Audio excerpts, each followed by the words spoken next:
یہ سوال نیب میں آنے والے ہر شخص کا ہے کہ آپ جو یہ تماشے لگاتے ہیں، Javed Iqbal justice supreme court تو گھر بیٹھا ہوا ہے، آج کوئی ہے جو اسے سوال کر سکے تو جعلی کیس کیوں بنا رہے تھے؟ ان ججوں سے کون پوچھے گا تو تم جعلی فیصلے کیوں کرتے تھے؟ تو انصاف کا نظام تو نہ ہو، یہ ناانصافی کا نظام ہے۔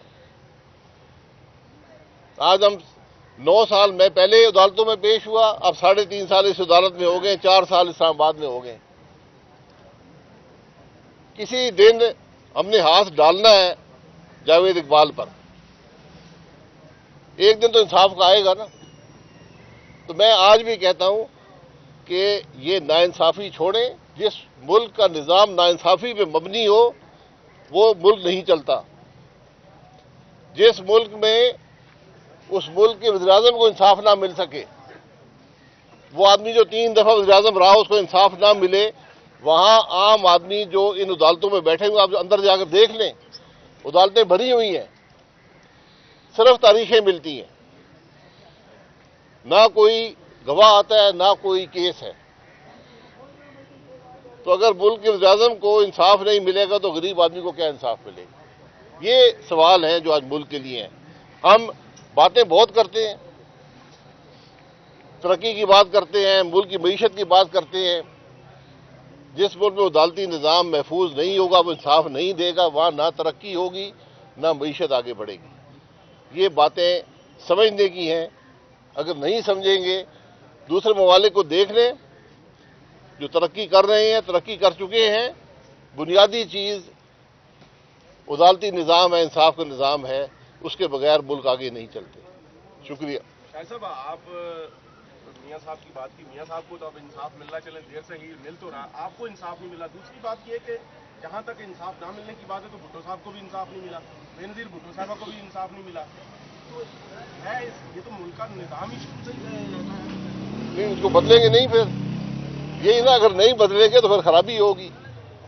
انصاف یہاں پر انصاف یہ ملتا ہے، وہ کہتے ہیں ہم آپ کو یہاں تو کنوکٹ کر دیں گے، یہ اوپنلی نیب کہتی ہے کہ ہم ٹرائل کورٹ میں آپ کی کنوکشن کرا دیں گے، آپ کو جیل بھیج دیں گے، پھر جا کے ہائی کورٹ سے آپ جسٹس لے لیں۔ لیکن یہ جو 5 سال کا عرصہ گزر گیا، 5.5 سال کا، اس کا حساب کون دے گا؟ یہ حساب جسٹس جاوید اقبال کو دینا پڑے گا۔ میں آپ کو آج بھی کہتا ہوں، وہ آدمی سوچ لے، آج معافی مانگے اس ملک کے عوام سے، جن لوگوں کے ساتھ اس نے ظلم کیا ان سے معافی مانگ لے تو شاید آخرت میں بچت ہو جائے۔ یہ معمولی باتیں نہیں ہیں۔ آپ جن کرسی پر بیٹھتے ہیں ذمہ داری کی کرسیاں ہوتی ہیں، انصاف کی کرسی پر بیٹھتے ہیں، بہت بڑی ذمہ داری ہوتی ہے۔ اگر آپ کو احساس نہیں ہے، جو آدمی سپریم کورٹ کا جج رہا ہو اور اس کرسی پر بیٹھ کر جھوٹ بولے، ناانصافی کرے، جعلی مقدمے بنائے، اس کا کیا احتساب نہیں ہوگا؟ جناب میاں صاحب تو آپ ماشاءاللہ مقدمات سے بری ہو رہے ہیں، انصاف بھی مل رہا ہے۔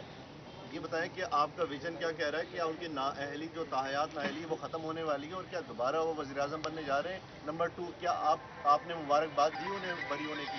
لیکن پہلی بات ہے، پھر آپ نے کہا انصاف مل گیا، میں کیا کہہ رہا ہوں؟ بظاہر انصاف نہیں ہے۔ 5 سال آپ نے ایک شخص کے ساتھ زیادتی کی، پھر کہتے ہیں انصاف مل گیا۔ تو جو ناانصافی جنہوں نے کی ان سے انصاف کون لے گا؟